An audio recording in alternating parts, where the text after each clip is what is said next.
नमस्कार, मैं हूं शिवानी। बिहारी न्यूज में आपका स्वागत है। खबरों की ओर बढ़ने से पहले एक नजर डालते हैं आज की सुर्खियों पर। इन 3 नदियों से होगा पनबिजली का उत्पादन। गंडक, महानंदा और बूढ़ी गंडक से होगा उत्पादन। 160 मेगावाट पनबिजली उत्पादन का है लक्ष्य। सक्षमता परीक्षा 3 में 82,000 शिक्षक करेंगे आवेदन। 12 मार्च है आवेदन की आखिरी तारीख। मई में हो सकती है परीक्षा। जलमार्ग से बालू ढुलाई की योजना, पटना डीएम ने सरकार को भेजा प्रस्ताव। सड़कों पर भारी वाहनों का दबाव होगा कम।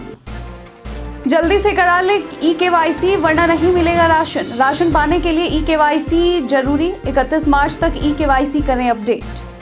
कोहली के पास चैंपियंस ट्रॉफी में इतिहास रचने का मौका। सेमीफाइनल में कोहली के सामने 2 बड़े रिकॉर्ड। 4 मार्च को खेला जाएगा ऑस्ट्रेलिया के खिलाफ सेमीफाइनल। अब चलिए बढ़ते हैं शाम तक की बड़ी खबरों की ओर विस्तार से।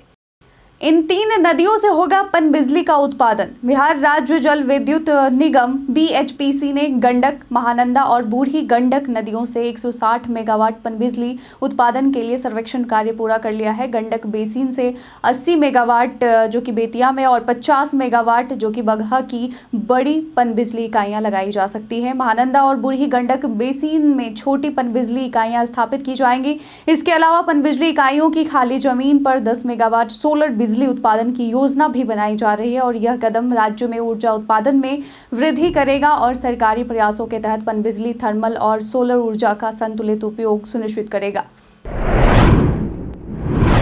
राज्य में 208 युवा क्लिनिक का संचालन। राज्य में वर्तमान में 208 युवा क्लिनिक संचालित हो रहे हैं जो 10 से 19 वर्ष के आयु के किशोर किशोरियों को परामर्श एवं चिकित्सीय सेवाएं प्रदान करते हैं। राज्य के 10 जिला किशनगंज, सीतामढ़ी, सहरसा, कटिहार, पूर्वी चंपारण, अररिया, शिवहर, जमुई, गया, पूर्णिया में चिकित्सा महाविद्यालय एवं अस्पताल, सदर अस्पताल एवं प्राथमिक या सामुदायिक स्वास्थ्य केंद्र स्तर तक युवा क्लिनिक का संचालन किया जा रहा है और इन क्लिनिकों का उद्देश्य किशोरों के शारीरिक और मानसिक स्वास्थ्य में सुधार करना है।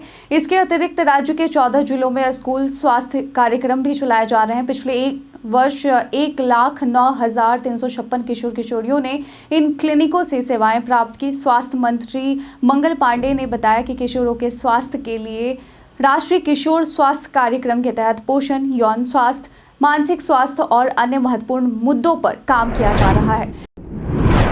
सक्षमता परीक्षा 3 में 82,000 शिक्षक करेंगे आवेदन। जी हां, सक्षमता परीक्षा 3 82,000 से अधिक शिक्षक आवेदन करेंगे। परीक्षा मई में संभावित है और सितंबर तक नियुक्तियां पूरी होने की संभावना है। परीक्षा का पाठ्यक्रम और पैटर्न TRE 1, 2, 3 जैसा होगा जिसमें बहुविकल्पीय प्रश्न होंगे। शिक्षक 12 मार्च तक आवेदन कर सकते हैं। राज्यकर्मी बनने के लिए 5 मौके मिलेंगे और वर्तमान में 86,000 नियोजित शिक्षक राज्यकर्मी बनने की कतार में हैं। राज्यकर्मी बनने के बाद उन्हें वेतन, भत्ते, पेंशन, प्रमोशन और अन्य सुविधाएं मिलेंगी। साथ ही वे अंतर जिला ट्रांसफर भी कर सकेंगे। जलमार्ग से बालू ढुलाई की योजना पर विचार। पटना जिला प्रशासन ने बालू ढुलाई के लिए जलमार्ग का प्रस्ताव खनन विभाग को भेजा है जिससे सड़क पर भारी वाहनों के दबाव को कम किया जा सके। पटना डीएम डॉक्टर चंद्रशेखर सिंह ने बताया कि बिहार और यूपी में नदी मार्ग से बालू ढुलाई के लिए कई सेंटर बनाए जा सकते हैं जिससे समय की बचत भी होगी। यदि राजस्व और भूमि सुधार विभाग से सहमति मिलती है तो गंगा, गंडक और सोन नदियों के किनारे बालू के स्टॉक पॉइंट्स बनाए जाएंगे और नावों के जरिए बालू का परिवहन किया जाएगा जिससे सड़क जाम की समस्या कम होगी। घटिया सामग्री से सरकारी भवनों के निर्माण पर होगी कार्रवाई। सरकार ने चेतावनी दी है कि सरकारी भवनों के निर्माण में घटिया क्वालिटी की सामग्री का उपयोग करने पर कार्रवाई हो सकती है। हाल ही में किए गए निरीक्षणों में यह सामने आया कि पंचायत सरकार भवनों और अन्य सरकारी भवनों में निम्न स्तर की सामग्री जैसे सीमेंट की खराब गुणवत्ता और बिना बैचिंग प्लांट के निर्माण हो रहा है। भवन निर्माण विभाग ने सभी अधीक्षण अभियंता और कार्यपालक अभियंताओं को निर्देश दिए हैं कि वे गुणवत्ता मानकों का पालन करें और उच्च गुणवत्ता वाली सामग्री का ही उपयोग करें ताकि विभाग की छवि बनी रहे। 31 मार्च तक करें ई-केवाईसी वरना नहीं मिलेगा राशन। बिहार के 1.5 करोड़ से अधिक राशन उपभोक्ताओं ने अभी तक अपना ई-केवाईसी नहीं कराया है, जिससे उनके राशन पर संकट आ सकता है। खाद्य एवं उपभोक्ता संरक्षण विभाग ने नोटिस जारी कर कहा है कि 31 मार्च 2025 तक आधार सीडिंग या ई-केवाईसी नहीं कराने वाले उपभोक्ताओं के नाम राशन कार्ड से हटा दिए जाएंगे। इसके बाद 1 अप्रैल से इन उपभोक्ताओं को अनाज नहीं मिलेगा। विभाग ने फेशियल ई-केवाईसी की सुविधा भी शुरू की है, जिससे उपभोक्ता कहीं से भी अपना ई-केवाईसी करा सकते हैं। राशन दुकानों पर भी यह सुविधा उपलब्ध है। 5 स्टार होटल निर्माण के लिए अप्रैल में एजेंसी का होगा चयन। पटना में 3 5 स्टार होटलों के निर्माण के लिए आधारभूत संरचना विकास प्राधिकरण से मंजूरी मिल गई है। यह परियोजना पीपीपी मोड में होगी और अप्रैल के पहले सप्ताह तक एजेंसी का चयन किया जाएगा। आईटीसी, होटल ताज सहित 150 बड़े होटल संचालकों ने इसमें रुचि दिखाई है। Hotel Pataliputra Ashok, Bankipur bus stand और सुल्तान पैलेस में 100, 150 और 150 कमरों वाले होटल बनाए जाएंगे। 1075 कमरों की योजना से अब 400 कमरे होंगे। इससे 1000 लोगों को सीधा रोजगार मिलेगा और पर्यटन से जुड़े क्षेत्रों में करीब 10,000 लोगों को रोजगार मिलेगा।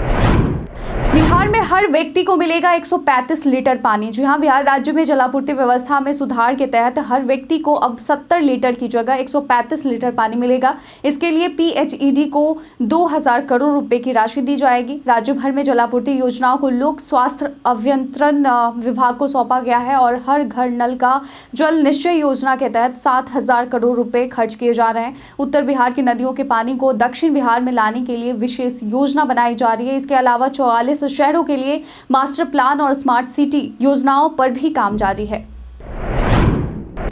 इंडो नेपाल सीमा पर एसएसबी ने पकड़ी जाली नोट। मधुबनी के इंडो नेपाल सीमा पर एसएसबी 48वीं वाहिनी ने बड़ी कार्रवाई करते हुए तस्कर मोहम्मद ताहिर को गिरफ्तार किया है। ताहिर के पास से 13,800 रुपए के जाली भारतीय नोट, जिसके 100 रुपए के 138 नोट शामिल हैं और 6500 नेपाली जाली नोट बरामद किए गए हैं और इसके अलावा उसकी बाइक, मोबाइल फोन, चांदी की अंगूठियां और घड़ी भी जब्त की गई है। एसएसबी कमांडेंट विवेक ओझा के मुताबिक सीमा पर गश्ती तेज कर दी गई है, जिससे तस्कर को गिरफ्तार किया जा सके और गिरफ्तार तस्कर को बासोपट्टी थाना पुलिस के हवाले किया गया है। सिंहेश्वर महोत्सव में इशिता जयझा, कल्पना पटवारी की प्रस्तुति। बिहार के सुप्रसिद्ध बाबा नगरी सिंहेश्वर में 6 से 8 मार्च तक भव्य सिंहेश्वर महोत्सव का आयोजन किया जाएगा। महोत्सव का उद्घाटन 6 मार्च को शाम 4:30 बजे बिहार सरकार के पर्यटन मंत्री राजू कुमार सिंह करेंगे, जबकि मुख्य अतिथि के रूप में ग्रामीण विकास मंत्री श्रवण कुमार उपस्थित रहेंगे। पहले दिन सारेगामापा विनर इशिता विश्वकर्मा भक्ति और बॉलीवुड गीतों की प्रस्तुति देंगी। 7 मार्च को जयझा मैथिली और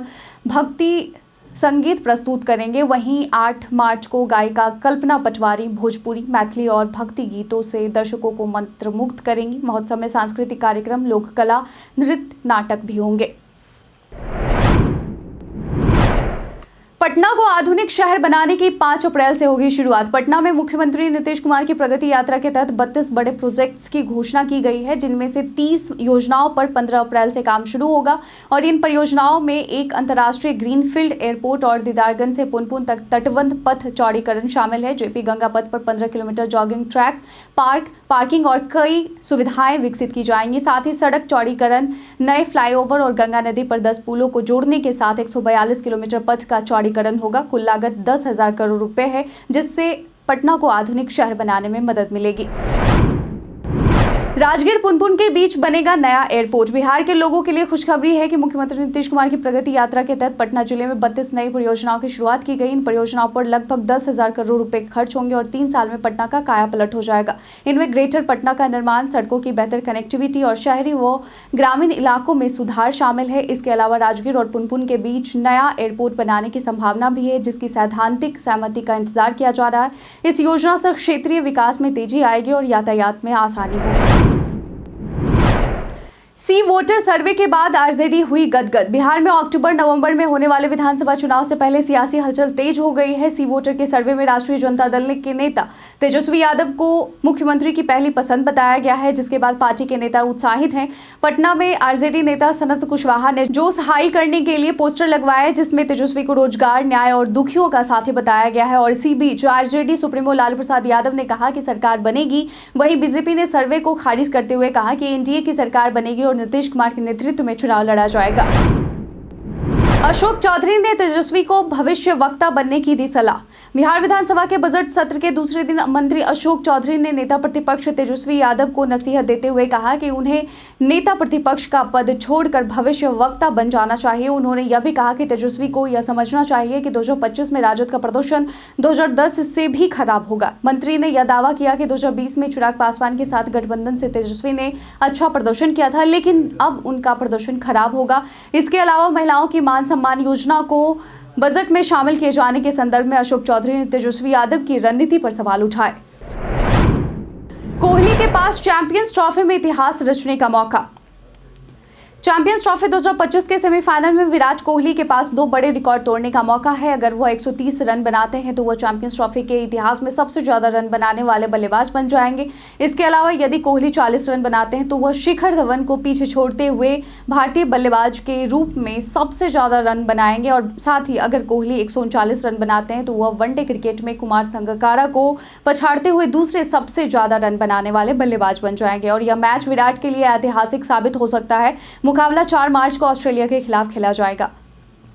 बीते दिन हमारे द्वारा पूछे गए सवाल का आप लोगों में से बहुत लोगों ने अपना जवाब में कमेंट सेक्शन में लिख कर दिया था। जिन्होंने पूछे गए सवाल का जवाब दिया उनके नाम है शानवी गुप्ता, बाबूलाल मरांडी, मदन कुमार, बिजेंद्र सिंह, अनवर करीम खान, संजय शाह, संजीव कुमार, राहुल कुमार और जितेंद्र ठाकुर। इसके साथ ही बढ़ते हैं आज के सवाल की ओर। आज के सवाल है, आपके क्षेत्र में सबसे बड़ी समस्या किस चीज को लेकर है, जैसे कि बिजली, पानी, प्रदूषण, ट्रैफिक जाम या स्वच्छता। अपना जवाब हमें कमेंट सेक्शन में लिखकर जरूर बताइएगा। आज के बुलेटिन में बस इतना ही। बिहार के तमाम खबरों के साथ बने रहने के लिए देखते रहें बिहारी न्यूज। और साथ ही अगर आप YouTube चैनल पर देख रहे हैं तो चैनल को सब्सक्राइब कर लें और साथ ही बेल आइकन दबाना ना भूलें ताकि हमारे वीडियो का अपडेट आपको मिलता रहे। धन्यवाद।